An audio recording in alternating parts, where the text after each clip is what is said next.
여러분 안녕하십니까? 역사 속 인물과 사건을 탐구하는 채널에 오신 여러분을 환영합니다. 오늘의 주제는 태조 이성계입니다. 이성계는 어떻게 고려 왕조를 끝내고 새로운 왕조인 조선을 창건했을까요? 오늘은 그가 군사적으로 성장했던 고려 말의 정세와 그가 일으킨 위화도 회군에 대해 알아보겠습니다. 함께 떠나볼까요?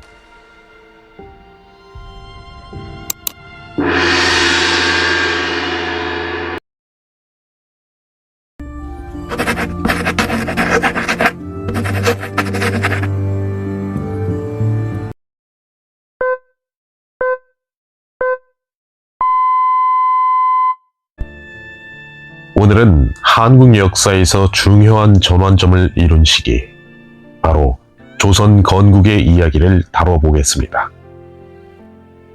이성계가 위화도에서 회군하며 시작된 그 변화의 순간부터 한 나라가 세워지기까지의 과정은 단순한 전쟁과 정치의 연대가 아니라 당시 사람들의 신념과 갈등이 얽힌 복잡한 이야기였습니다.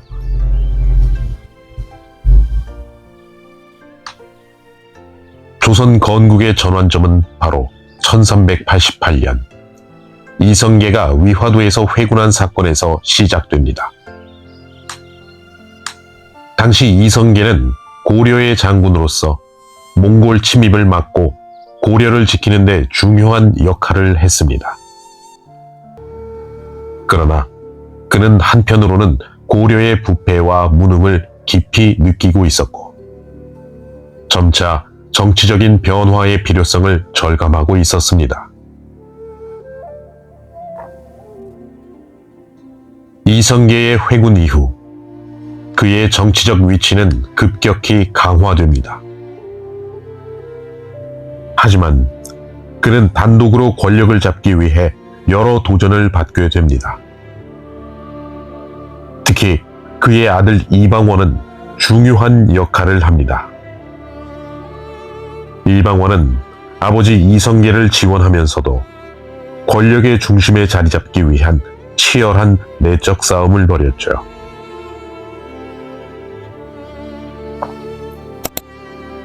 이성계의 개혁을 지지하며 중요한 역할을 했던 인물, 정도전. 정도전은 그야말로 조선의 이상을 구상했던 정치가였습니다. 그는 조선이 고려와는 달리 중앙 집권적인 국가로서 새롭게 태어나야 한다고 믿었고 이에 대한 구체적인 이론을 펼쳤습니다. 정도전은 대의 명분을 앞세워 이성계에게 왕위에 오를 것을 설득했고 이는 조선 건국에 큰 기틀을 마련했습니다. 하지만 모든 사람들이 조선 건국을 반겼던 것은 아니었습니다. 정몽주는 그중 한 인물이었는데 그는 고려의 명문 가문 출신으로 고려의 전통과 왕조의 가치를 지키고자 했습니다. 정몽주는 이성계와 정도전의 개혁적 방향에 강력히 반대하며 조선 건국에 대한 반발을 드러냈습니다. 그럼에도 불구하고 1392년 7월 17일 이성계는 마침내 고려를 멸망시키고 새로운 나라 조선을 건국합니다.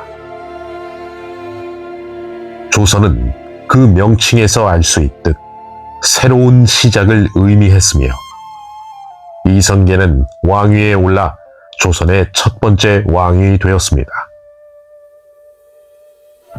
그는 국가의 체제를 재정비하고 법과 제도를 새롭게 세우며 나라의 기틀을 다졌습니다. 하지만 조선의 탄생이 평화로운 과정은 아니었습니다. 정몽주는 결국 이방원의 손에 의해 처형되었고 그의 죽음은 조선 초기의 정치적 갈등을 더욱 격화시켰습니다. 그럼에도 불구하고 조선은 나아가야 했습니다. 이성계는 조선 왕조를 안정시키기 위한 여러 개혁을 시행하며 나라를 재건해 나갔습니다. 이렇게 조선은 새로운 왕조로 거듭났습니다.